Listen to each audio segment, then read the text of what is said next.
What's up, Taiwan? Good morning and happy Monday. I'm Joey Chou with 10 minutes of news from here in Taiwan and around the world. Taiwan's cabinet has passed a proposal that would allow migrant workers in the country to apply for permanent residency after working here for 11 years. But as Bing Wang reports, the reactions to this proposed policy have been mixed. Starting in April, these migrant workers could have a path towards permanent residency in Taiwan, a status they don't have access to right now. Taiwan's cabinet just approved a plan which they hope will make the country more attractive to foreign workers and ultimately help relieve Taiwan's labor shortage. 而我们也要留住各种人才，这包括移工的中阶人才。因为现在全世界都在抢人才，尤其日本、韩国、新加坡提出许多优惠的条件。我们过去受限于法令的规定，移工达到一定年限就必须离开台湾。But there are a few hoops migrant workers must jump through to gain residency. Migrant jobs are divided into two categories: social welfare and industry. For those who work in social welfare, caregivers in long-term homes need to average 29,000 NT dollars or $1,040 a month, whereas live-in caregivers must average 24,000 NT dollars or $850 a month. For industry workers, they must average a monthly salary of 33,000 NT dollars or $1,200. But prior to that, they must work in Taiwan for 6 years and apply for status as an intermediate skilled worker. According to Taiwan's Ministry of Labor, average monthly wage for social welfare workers is 20,209 NT dollars or $725. Industry workers average 30,541 NT dollars or $1,100. Chuang, a migrant worker from Vietnam, is looking forward to this policy. 我们很好的时机，给我们有那个机会在台湾上班工作，不像以前做满那个时间要回去没在打工给我。But the Taiwan International Workers Association, an advocacy group for migrant workers, says the bar is set too high. 一层一层的限定，到底移工有多少人可以符合这样的规定？这个根本就是少数而已。对，所以我觉得怎么讲，应该说会用心良苦却成功吧。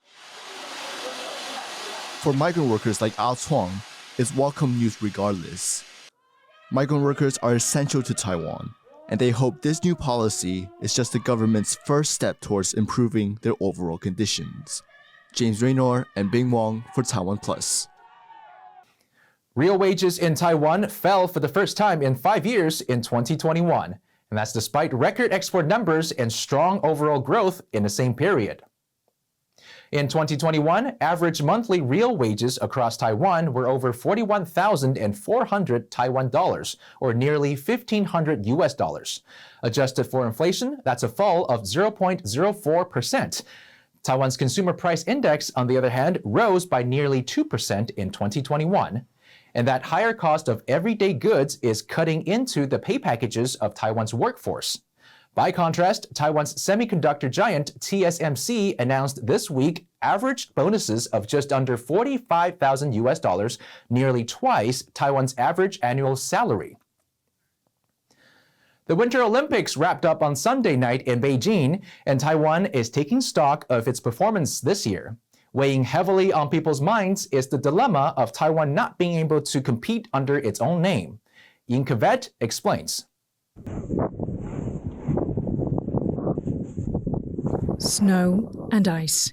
As far away from subtropical Taiwan as you can get. But that hasn't deterred these Taiwanese athletes from competing at the highest level at the Winter Olympics. 19-year-old Li Wenyi is the first Taiwanese woman to ever compete in the alpine skiing women's slalom event. She finished last out of 50 on Wednesday, but was ahead of 38 other competitors who didn't complete their runs. Speed skater 33-year-old Huang Yiting on Thursday finished 24th in the women's 1,000-metre race, ahead of 6 other skaters. Yet despite representing their country, these Olympians cannot compete under the name Taiwan or even its official name, the Republic of China. On the athlete's kit is printed the logo for Chinese Taipei, the name Taiwan's athletes have competed under since 1984, under pressure from China. With the Olympics in Beijing this year, Taiwan had initially declined to attend the opening and closing ceremonies. It was a point brought up by a journalist at the daily joint IOC press conference with Chinese officials. They said they wouldn't. They said their athletes in the delegation wouldn't appear in the closing ceremony. And then they said that the IOC had been in touch and told them that they had to. And they said that they'd been told it was in breach of the Olympic Charter. So I just wondered if you could explain that position. It is in the Olympic Charter. I don't know what the conversations were about, whether we told them or whether they understood or whatever. The exchange prompted the Beijing Olympic spokesperson to reiterate the communist government's familiar refrain. 我想说的是，世界上只有一个中国，那么台湾是中国不可分割的一部分。这是公认的国际关系准则，也是国际社会的普遍共识。 Despite never ruling Taiwan, Beijing claims the country as its own and has consistently sought to reduce the self-governing democracy's sovereignty on the world stage. Many Taiwanese are resigned to using the name that denies Taiwan its sovereignty, but one voice remains defiant: independent lawmaker Freddie Lim. The rock music and politician has been making a point of this well before these Olympics. His uncensored feelings made at a concert in 2014 were put on an international stage again last year during a special show on Taiwan by one of America's most popular late-night hosts, John Oliver. Just how ludicrous it is. Our team, our national team, been called Chinese Taipei. Oh, we can't call you Taiwan, sorry. We have to call you Chinese Taipei.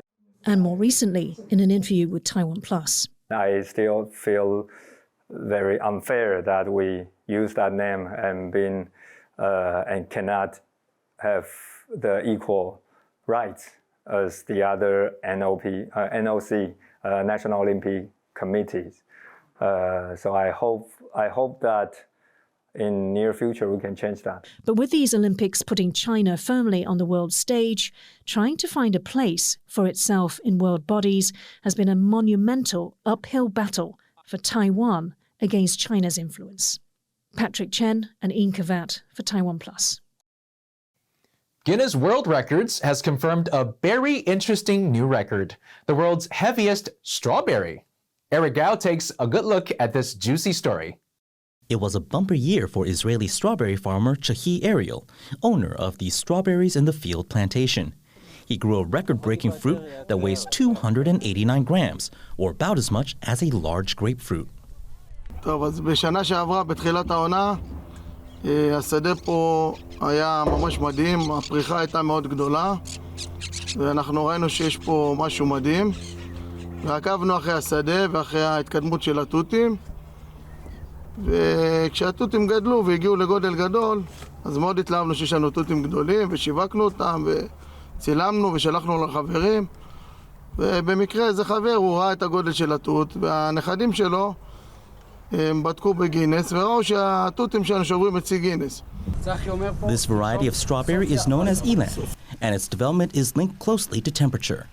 Ariel says cold weather last year contributed to the record-breaking strawberry's growth, slowing down the ripening process, so it got bigger and bigger. כרגע יש לנו גם עוד תותים מאותו זן, זה גם גדולים ומאוד טעימים. The previous record holder was a 250-gram strawberry grown in Japan in 2015. כששמענו הייתה הרגשה מאוד חבל על הזמן, קפצתי באוטו, צחקתי, שרתי, ממש התלהבתי מזה, זה היה משהו מרומם. חיכינו לזה הרבה זמן. Ariel hasn't said what he will do with the fruit and is not sure what it would taste like. What he does know is the sweet taste of having his name in the record books. Damon Lin and Eric Gao for TaiwanPlus. Thank you for watching What's Up Taiwan. Remember to download the TaiwanPlus app for more stories from here in Taiwan and around the world. Finally, today we leave you with some images of the latest Formula One cars which will be racing next season. I've been Joey Chou. Have a great day, and I'll catch you on the flip side.